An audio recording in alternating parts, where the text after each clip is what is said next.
maior é aqueles que não... Só um pouquinho aqui. Aí fala também que maior também é aqueles que creram e não viram, né? Tá, o que você está querendo entender com isso? Não, eu queria perguntar ao senhor a respeito do quê? A respeito sobre a partir desse momento que o Espírito Santo veio e trouxe a revelação para aquelas pessoas que não esteve com Jesus. Uhum. Porque assim, o que acontece?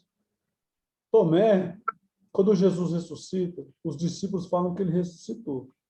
E Tomé fica famoso, né, na história, reconhecido na história como o discípulo incrédulo, né? Que tem aquela passagem que ele toca em Jesus, Jesus Cristo fala, Tomé, não duvides mais, creia, olha as minhas mãos e os meus pés, vê, porque um espírito não tem carne, né? Jesus estava em carne e osso lá. Aí Tomé pega, ajoelha diante dele e fala assim, Jesus, meu Deus. Aí Jesus pega e fala para ele, porque vistes, crestes. Mais bem-aventurados são aqueles que nunca me viram e ainda assim creram. Então, aqueles que nunca viram Jesus como nós, que nunca vimos e cremos, nós somos mais, Jesus ele considera mais abençoados aqueles que nunca viram e creram do que aqueles que viram e creram. Então, Jesus fala que aqueles que nunca viram ele e creram são mais abençoados. Por quê? Porque para você crer no Senhor Jesus, para você viver uma vida sacrificial, abrir mão de quem você é, abrir mão de tudo que você é, negar a si mesmo, por um Deus que você nunca viu, é ser muito abençoado. Então, Jesus fala que as pessoas que nunca viram e creram são mais abençoadas do que as que viram e creram. Entendeu? Que nem, por exemplo, nós nunca vimos Jesus. Então, Jesus fala que nós somos muito mais abençoados. Por quê? Mais abençoados. Porque para andar com Cristo, você tem que carregar o estigma de Cristo. Qual que é o estigma de Cristo, vocês sabem? Hã? É a renúncia dele? É isso, o estigma de Cristo são suas marcas, suas dores, seu sofrimento. Se você não tiver isso na sua vida, a nossa vida ela é marcada por isso. Entendeu? Entendeu?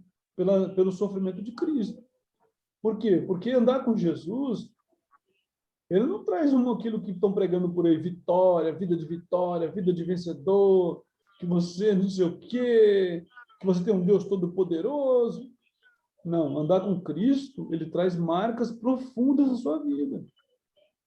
De sofrimento, de dor, de renúncia, de abnegação. Em primeiro lugar, o que Jesus fez para se tornar homem? Vamos lá, Thalia, você que é uma moça inteligente, que tem boas ideias aí. O que a Bíblia fala quando Jesus Cristo se tornou homem? O que a Bíblia fala do que ele fez? Ele fez o que quando ele era Deus e se tornou homem? Ele esvaziou si mesmo? Ele se esvaziou de toda a sua glória. O que Jesus pede para nós? O que a palavra de Deus pede para nós? Ou melhor, o que Jesus diz para Nicodemos que você precisa para entrar no reino dos céus? Nascer de novo. Nascer de novo significa o quê? Morrer para si mesmo, né? Morrer para si mesmo significa o quê? Renunciar só a sua vida, né? Se esvaziar de tudo que você é. Se esvaziar, renunciar a tudo que você é. Entende? Ou seja, diante de Cristo, não existe Hamilton, não existe Tyler, não existe Cíntia, nem Antônio Júnior, existe só Cristo. Como Cristo se esvaziou para se fazer homem, nós precisamos nos esvaziar para se fazer filho de Deus. Entendeu? Então, esse negócio de vamos lá, semana da vitória, irmão. Semana da vitória. Que vitória? Nossa vitória é só em Cristo Jesus, gente. A nossa vitória é a derrota no mundo. A nossa vitória, nós não vamos vencer o mundo segundo as táticas humanas de vitória, não, pessoal. A nossa vitória é quando nós fomos derrotados pelo mundo e permanecemos firmes no Senhor. Então, a nossa vitória é a derrota, é o mundo vencendo sobre a gente. Vencendo em que aspecto? Vencendo, tirando nossa vida, nos levando à opressão e não conseguindo pela causa de Cristo. Isso que é a vitória. Vitória, ninguém vai ganhar nada. A nossa vitória é a mesma que Cristo teve. Cristo venceu como, gente? Antônio, como é que Jesus Ele venceu, ele deixou de ser Deus para ser como o outro, né? Não. Ele venceu perdendo. Jesus venceu perdendo. E a Bíblia ainda fala que aquele que quiser salvar a sua vida, esse vai perder. Mas aquele que perder a sua vida, esse vai encontrá-la. Então, se você quer vencer como as pessoas do mundo vencem, então, meu amigo, tudo bem, você pode vencer nos seus negócios, pode vencer nos seus relacionamentos aí fora, mas na causa de Cristo, a única vitória é perdendo. Entendeu? Então, Jesus, ele renova o povo de Israel e prepara eles para anunciar as boas novas para as nações. Quais são as boas novas? Que agora todos podem ser feitos filhos de Deus. Entendeu? Que Jesus vai reinar. E o reinado de Jesus é um reinado feito com amor, com graça, com bondade. Tudo. Só que o problema nosso é que muita gente quer receber bondade, receber graça e favor é do mundo. Não. Nós temos que crer que somos bem-aventurados diante do Pai. É isso que nós somos agora. E essa bem-aventurança, ela não é vista como o mundo vê. Né? Você pode ver que as pessoas hoje elas estão um pouco equivocadas em relação a Deus nas igrejas. Elas estão muito equivocadas. Eu coloquei um status meu no meu WhatsApp, eu coloquei assim, que para você vencer na vida, melhor, que você só vai receber coisas maiores do que você já tem, quando você aprender a dominar a mínima coisa que você tem. E quando você não souber controlar o mínimo de coisa que você tem, você não souber governar o pouco que você tem, Deus jamais vai pôr coisa grande na sua mão. Vai pôr coisas maiores. Isso está escrito em Mateus, né? Quando ele fala lá daquela passagem, não sei se é Mateus é Lucas, Mateus, ele fala assim, que te coloquei sobre, você de fiel no pouco e sobre o muito eu te colocarei. Aquela passagem que fala sobre os talentos, né? Que ele dá lá para os discípulos, que para aqueles homens lá, que um ele dá 2, outro ele dá 1, outro ele dá 5. Então, aqueles que souberam administrar o pouco que eles tiveram, receberam mais. Então, qual é o pouco que nós temos recebido? Né? Nós temos recebido o mínimo. Por quê? Porque uma vez que a gente recebe esse mínimo e administra bem e torna ele mais, a gente vai receber mais. Ok? Então, a primeira parte do livro vai falar sobre isso, que são os primeiros 7 capítulos. Né? E aí também nós podemos o quê? Oh, meu Deus. E, em segundo lugar, a expansão da igreja da Judéia e Samaria, que vai do capítulo 8 ao capítulo 12. Então, capítulo 1 ao capítulo 7, nós vemos a expansão da igreja aonde? Aonde, Antônio? Do capítulo... Olha aqui, ó.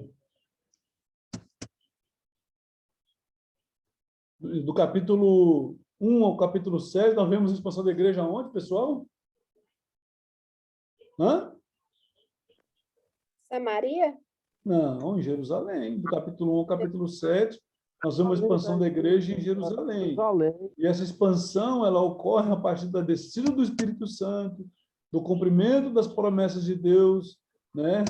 Lá no povo de Israel. E aí, nós vemos também no segundo capítulo, na segunda divisão do livro, que vai do capítulo 8 ao capítulo 12, nós vemos a expansão da igreja na Judéia e na Samaria. Depois da perseguição começar, a perseguição lá em Jerusalém, os judeus se espalham, né, pela Judéia e a Samaria, conforme foi a mandado de Jesus. Jesus falou o quê? Ide por todo mundo e fazer discípulos, fazer discípulos aonde? Primeiro ele fala, ficar na Judéia, em Jerusalém, da Judéia, Samaria e até os confins do mundo. Agora, aqui no capítulo 8 ao 12, nós estamos aonde? Judéia e Samaria. Pastor, okay? Oi. o ministério de Jesus foi na Galileia, né? Foi onde ele conheceu Foi na os Judéia, né? Foi na Judéia.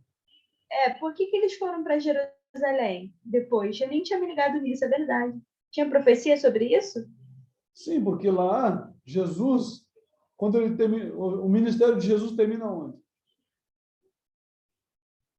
Caramba, não lembro. Onde, ô Cíntia? Em Jerusalém? Termina em Jerusalém. E onde começa as obras da igreja? Em Jerusalém, né? Você acabou de falar. Entende? Mas Então, por quê? Deu continuidade, né, professor? sim. Por que Porque era a Jesus... capital? Não. Por que Jesus, o ministério dele termina em Jerusalém? Por que ele é crucificado em Jerusalém? Porque, gente, Jerusalém vai ter que ser rejeitada. Entenderam? Como é que Deus vai terminar a aliança dele com Israel se Jerusalém não rejeitar Jesus? Entendendo. Jerusalém é o último pacto da aliança. Jerusalém é o último pacto da aliança, que nem Sansão, que nem o juiz Sansão. Qual foi o último pacto que Sansão quebrou? Para ser tirado totalmente da presença de Deus. Qual foi o último pacto? Hein, gente? Gente, vamos lá, vamos participar. Qual foi a última aliança que Sansão quebrou para poder perder todos os poderes? Hã? Foi cortar o cabelo? Isso. Cortar o cabelo de Sansão foi o último demonstração de quebrar a aliança dele com Deus. Então, quando Jerusalém rejeita Jesus, foi a demonstração de que ela rejeitou a aliança com Deus. E a partir dali de Jerusalém, se Jerusalém rejeita a aliança com Deus, pessoal, da onde a bênção vai sair? Ir para os confins da terra, vai sair da onde? Hã? Pessoal? Pastor, o senhor fala muito que Israel, né? Deus não tem mais aliança com Israel, né? Não. Aí, lá em Jeremias capítulo 31, está escrito assim: Assim diz o Senhor, aquele que designou o sol para brilhar de dia, que decretou que a lua e as estrelas brilhem de noite, que agita o mar para que suas ondas rujam. O seu nome é o Senhor dos Exércitos. Somente se esses decretos desaparecerem de diante de mim, declara o Senhor, deixarão os descendentes de Israel de ser uma nação diante de mim para sempre. Tá vendo? Estou mentindo? Ou seja, ele está falando que de forma alguma Israel não vai deixar de ser descendente dele. Só que é o seguinte, quem é o verdadeiro descendente de Israel? Quem são os verdadeiros israelitas? De acordo com Paulo. Deixa eu dizer uma coisa para vocês aqui. Vocês leram o livro de Gênesis, quando Deus fala para Abraão assim, eu te farei uma nação numerosa, como as estrelas do céu e as areias da terra, e as areias do mar. Então, pastor Hamilton, Oi. Fala, Antônio. ó, as areias do mar, as areias são os da carne. E as estrelas do céu são os fios da fé. É isso que eu entendo. Isso, então, isso mesmo. Então, ou seja, quem são os filhos de Abraão na carne? As areias do mar. E quem são quem tem mais? Quem são os filhos de Deus, os filhos de Abraão verdadeiro? As estrelas do céu. As estrelas do céu são os filhos espirituais, somos nós. Como os da carne rejeitaram, os espirituais somos nós. Paulo escreveu assim que o verdadeiro israelita não é aquele que é nascido de Abraão, mas é aquele que guarda a fé de Abraão. Entendeu, Tyler? Por isso que fala que eles vão continuar sendo descendentes de Deus. Não são os judeus, são os que creem. Entendeu, Tyler? Se o judeu crê, amém. Ele também é. Mas se ele não crê, acabou. Entendeu? O grande problema nosso... Eu entendi. Não, é porque agora na nova aliança, nós temos... a gente alcança a fé, alcança a salvação pela fé em Jesus, né? Antes, Deus tinha um pacto só com o povo de Israel, não é isso? Mas de que forma o senhor fala que Israel não é Israel, que Israel, Deus não está nem aí. Não é Deus não Que está nem até aí, não. no sentido assim, de que eles. De que Deus não tem mais essa aliança com eles, sabe? Não Porque tem. até o final de tudo vai ser lá no Armagedon. Tyler, Tudo é lá, tudo Tyler, começou lá e vai Tá, lá. não interessa. Tá, não interessa. Então você está querendo dizer que os judeus eles estão salvos, então, mesmo se eles não creem em Jesus, está dizendo? Não nesse Que eles são o povo sentido. de Deus. Como é que você pode ser povo de Deus, Não, Tyler? Se você, é ó, por porque exemplo, aqui, ó, vou dar um exemplo para você aqui, ó. Noé, Noé não, Adão. Adão era o homem de Deus. Quando Adão desobedeceu a Deus, foi expulso do Éden, Deus tinha aliança com Adão? Tinha, Tyler?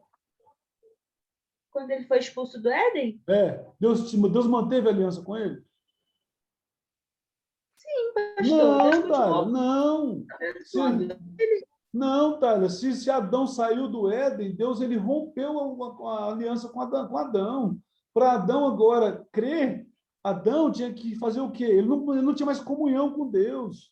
Você não leu Romanos, Coríntios, que fala que Paulo explica isso claramente, que ele fala que por um homem o pecado entrou no mundo e pelo outro o pecado deixou. Paulo ainda fala assim, ó, todos pecaram e destituídos estão da glória de Deus. Então, quando eu falo que Israel não é mais o povo de Deus, o Templo de Jerusalém foi o último sinal para demonstrar que acabou a aliança com Israel. A aliança com Deus agora é com quem crê, seja Israel, seja quem for. Para ter aliança com Deus, precisa de crer em Jesus. Jesus é a aliança com Deus, não é mais a aliança abraâmica, não é mais a aliança que Deus fez com Abraão, é a aliança da nova aliança, tanto é que chama nova aliança, no sangue de Jesus. Só tem aliança com Deus quem crê em Jesus. Quem não crê em Jesus não tem aliança com Deus. Antes da nova aliança, todo judeu era salvo? Não, não é que era salvo. A promessa era para todos os judeus, não era para o mundo, era para o judeu. Entendeu? Antes de Jesus, a aliança era para o israelita, para os filhos de Abraão. Uma vez que eles rejeitaram Jesus, a nova aliança, eles querem viver da velha aliança. Não existe mais a velha aliança. A velha aliança ela só é uma sombra das coisas que estavam apontando para a nova aliança. Então, pela velha aliança, não tem salvação. Você quer andar como judeu? Tudo bem, só que você não vai ser salvo. Porque Deus não tem aliança com a carne. Entendeu? Então, não adianta o pastor sionista ficar falando que Israel é o povo de Deus, nós temos que reverenciar aquele povo. Aquele povo, se eles não creem em Jesus, vão para o inferno. Entendeu? Então, se aquele povo não crê em Jesus, eles vão para o inferno. Então, olha só, como tudo começou em Jerusalém, tudo vai terminar lá também. Por quê? Para testificar para aquele povo que eles perderam. Deus precisa dar testemunhos para aquele povo de tudo que eles perderam. Tudo começou na Palestina e vai terminar lá. Não é porque eles têm aliança com Deus. É porque Deus, a palavra precisa voltar para lá. Tudo precisa voltar para lá. Para quê? Porque lá é o centro do mundo.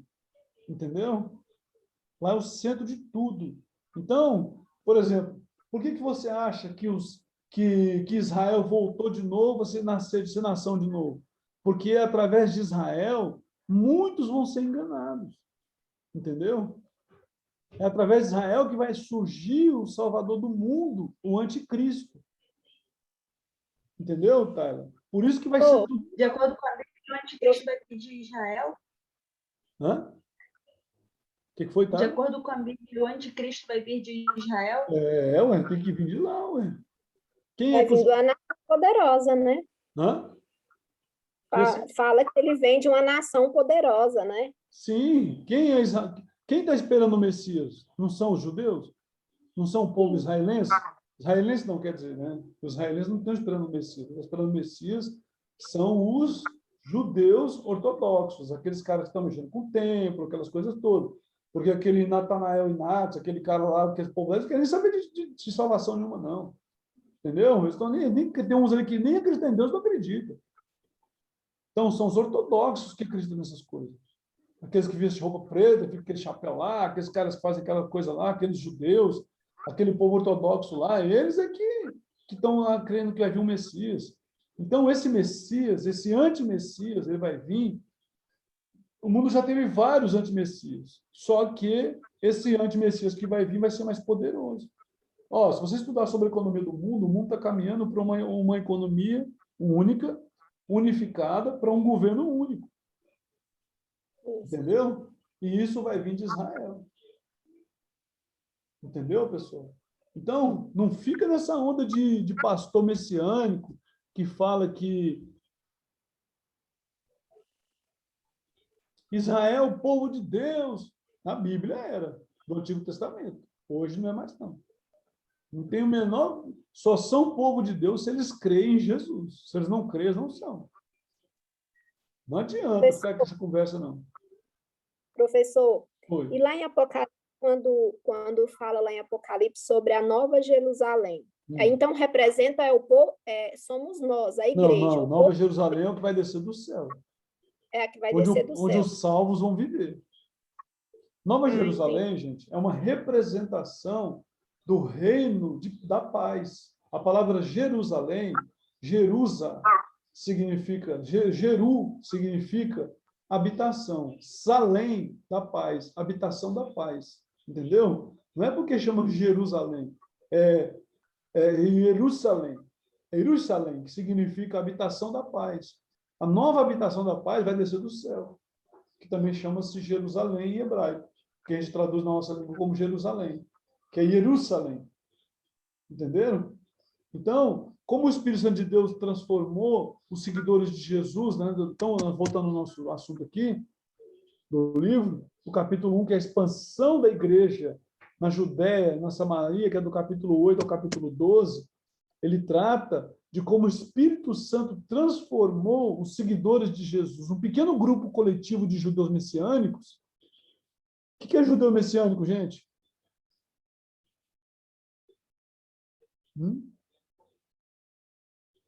É que está esperando o Messias? E os judeus messiânicos são os que creem no Messias. Então, então o Espírito Santo de Deus transformou um pequeno grupo de... Isso mesmo. Então, o Espírito Santo de Deus transformou um pequeno grupo de seguidores de Jesus, coletivo, judeus messiânicos em Jerusalém, e espalhou, né? Ele transformou ele em um movimento multiétnico. Entenderam, pessoal? Que se espalhou rapidamente por todas as nações. Eram povos de todas as línguas, de todos os lugares, que agora era o povo de Deus. Então, quando você vai lá, Judéia, Samaria, já está sendo um grupo de pessoas de um movimento multiétnico. E agora, em terceiro lugar, a expansão da igreja aos confins da terra, que é o capítulo 13 ao capítulo 20. Você vai ver a igreja se expandindo para onde? Como é que se fala? Para a Ásia Menor, para a Europa, para o norte da África. Você vai ver lá a palavra de Deus se expandindo para esses lugares. Esses lugares são os confins da terra. Então, esses lugares aí, nós vamos ver isso do capítulo 13 até o capítulo 20. Tá? Acontecendo isso. Como é que foi para o apóstolo Paulo viajar pelo Império Romano, anunciando as boas novas de Jesus ressuscitado? Paulo, gente, ele não usou o nome hebraico dele. Qual que é o nome hebraico de Paulo? Hein, pessoal? Saulo, que é uma homenagem a Saul. Então, o nome hebraico de Paulo é Saulo. Se ele fosse viajar por todos os confins da terra com o nome de Saulo, ele teria dificuldade. Então, ele usou o nome dele grego, ou romano, né? Que era Paulo. Então, ele usou o nome dele Paulo, que é o nome romano dele, o nome grego. E aí, a partir disso aí, era como se ele tivesse um passaporte roxo. Ele podia andar por todo lugar onde o Império Romano tinha províncias, sem ser incomodado. Entenderam? E aí ele pregava as boas novas do reino. Como é que ele fazia isso? Paulo, gente, ele chegava nas sinagogas que existiam naquela época, existiam algumas sinagogas, ele chegava nas sinagogas e aí ele começava a fazer o quê? Ele começava a ouvir a leitura da lei. E como eles davam oportunidade para todos falarem, né? Ele tirava as oportunidades e pegava aqueles textos que falavam de Jesus, que falavam do Messias, e falava que aquilo tinha se cumprido. Entenderam? Então, Paulo, né, como foi para Paulo anunciar a viagem, né, viajar pelo Império Romano, anunciando as boas novas do Jesus ressuscitado? Foi fácil para ele, não foi difícil.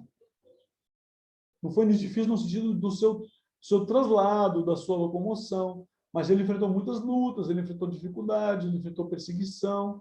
Por quê? Porque isso acontece com todos que pregam o Evangelho. Você entende? Quando você prega o Evangelho, verdadeiramente, você não é aceito. Que nem, por exemplo, hoje, nós temos aí movimento LGBT, ideologia de gênero, essas coisas todas. A igreja, ela tem que pregar abertamente contra isso. Você vê que as pessoas na internet não falam sobre essas coisas. As pessoas na internet, os pastores na internet, eles não falam sobre essas coisas. Eles tentam ser o mais delicado possível, o mais cuidadoso possível na hora de falar na internet. Por quê? Com medo de sofrer retaliação. Então, o que deve se falar nas redes sociais, nos lugares todos? Atacar os homossexuais? Não. É pegar e falar que só tem salvação, só tem vida eterna, se for por meio de Jesus Cristo. E Jesus Cristo, ele agora é o Salvador do mundo. Isso tem que continuar sendo pregado.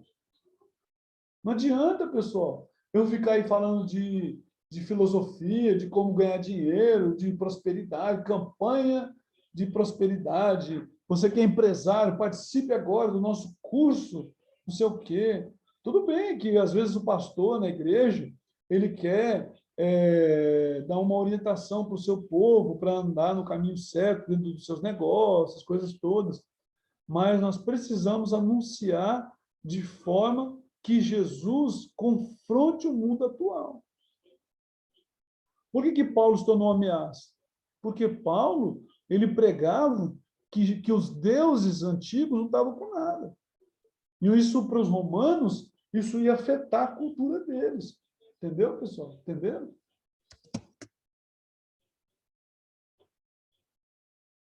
Continuando aqui. O que levou a fundar as novas comunidades de Jesus, cidade após cidade? E como sua mensagem, e como as pessoas responderam a sua mensagem? Paulo, ele pregava a mensagem de Jesus, cidade após cidade, como eu falei para vocês, entrando aonde? Nas sinagogas. Ele vendia tendas, ele pregava para os seus clientes, ele pregava todo lugar, ele anunciava Jesus. Por quê? Porque, veja bem, o universo. Então, por exemplo, aqui, ó, toda vez que Paulo falava alguma coisa, ele mostrava a cultura dele, fazer valer a cultura como? A cultura dentro de uma visão cristã, uma visão de Cristo. E isso, porque os deuses romanos, os deuses gregos, o que eles faziam? Eles eram responsáveis pela formação da cultura daquele povo. Uma vez que esses deuses não são deuses, o que acontece com a cultura daquele povo? Ela vai se desfacelar. A adoração, alimentação, relacionamentos conjugais, tudo vai mudar. Por quê? Porque agora tudo é pregado a partir de Jesus. Jesus agora ele é a base da formação. Isso para eles era muito forte. Não entendi, Tyler? A cultura para eles lá era muito forte, né? E ela era porque aqui no Brasil as pessoas não são apegadas à cultura. A gente não tem essa questão do patriotismo tão forte. Sim, é assim, tá. Mas para lá era. Assim, não. Qual é a cultura do povo hoje? A cultura que nós temos hoje é porque a gente não chama de cultura mais, mas a cultura hoje, ela é ideológica, a partir de uma mentalidade pós-moderna. A cultura hoje ela é pós-moderna. O que é uma cultura pós-moderna? A cultura pós-moderna é a cultura onde o homem é senhor do seu eu. Ele que decide, ele não parte de nada, ele parte dos seus desejos humanos só. Por exemplo, se eu quiser me casar com uma árvore, isso é loucura? Não, isso é ideologia. Eu parto de onde eu quiser. Por quê? Qual é a base a base para eu partir desse tipo de ideia? A pós-modernidade, entendeu? Porque antigamente a cultura, ela era o quê? Ela era a cultura judaico-cristã. Só que hoje a cultura, ela nasce a partir de um pensamento pós-moderno, que ele está levado dentro do quê? Ele é construído a partir do movimento econômico. A cultura hoje é a cultura de mercado. Ou seja, eu consumo tudo que existe eu consumo e transformo em produto. Produtos o quê? Passivos, que são produtos que eu me relaciono com eles, de forma que me interessa. Então, existe cultura, sim. Por isso que a cultura cristã precisa perseverar. Quando você fala que que a família é formada de pai, mãe e filho, isso é uma cultura o quê? Judaico-cristã. Quando você fala que homem é homem, mulher é mulher, cultura o quê? Judaico-cristã. Estão entendendo? Então, você tá batendo contra essa cultura. Você entendeu? Por exemplo, aqui, a Burger King, que é uma empresa de mercado, ela lançou uma propaganda falando sobre relacionamentos, família, que família não é aquilo que a Bíblia prega. Família é o que você idealizar. Ou seja, você é um ser pós-moderno. Como você é um ser pós-moderno, você é maior do que os modernos. Então, você é pós-moderno, você está além da modernidade, você não se baseia em nada, você se baseia em você. Entendeu? Você se baseia em você. E se alguém for contra, está errado, porque a cultura hoje, sabe, Tara, ela não é mais coletiva, ela é individualista. Cada um com a sua própria cultura. Entendeu? Então, o que levou Paulo a fundar novas comunidades de Jesus, cidade após cidade, foi a pregação da palavra, foi confrontando esses deuses falsos. Como as pessoas reagiram à sua mensagem? De forma violenta e bruta. Por quê? Porque atacava os deuses deles. E a forma de vida deles estava baseada nos seus deuses. Por exemplo, você tinha a festa do Bacanal. O que essa festa era? Uma festa do deus Baco, comemorando o dia da uva. Então, cada um fazia o que queria, as pessoas se prostituíam, embriagavam, faziam o que queria. Uma cultura a partir disso. E esse tipo de comportamento leva à construção de mais um extrato social. E assim vai levando extrato por extrato. Entendeu? Até formar uma cultura de forma geral na sociedade. E Paulo, uma vez que ele fala que esses deuses não são deuses, ele está fazendo o que com isso? Ele está atacando esse tipo de... E, em quarto lugar, na jornada final de Paulo, até sua prisão em Jerusalém, do livro de Atos 21, 28, que vai de 21 a 28. Então, nessa passagem, é a jornada de Paulo de Jerusalém e depois para uma prisão romana. Paulo vai para Jerusalém porque ele quer se parecer com o seu Messias. Onde terminou a missão de Jesus? Onde terminou, gente? O ministério de Jesus? Jerusalém. Jerusalém. Isso. Então, o ministério de Jesus termina em Jerusalém. Onde que terminou de Paulo? Em Jerusalém. Ele queria parecer com o Messias. Ele queria se parecer com Jesus. Por isso que ele vai para Jerusalém, mesmo sabendo dos riscos, porque lá Jesus foi humilhado, preso e morto. Então, lá ele queria que acontecesse a mesma coisa com ele. Ele queria terminar a mesma coisa com ele. Aí de lá ele foi levado para Roma, tá? Uma prisão romana. Pessoal, se cair aí, vocês entram de novo no link. Tá? Que horas são aí? Alguém tem horas aí? Alguém tem horas? Deixa eu ver. São 8h47. 8h47?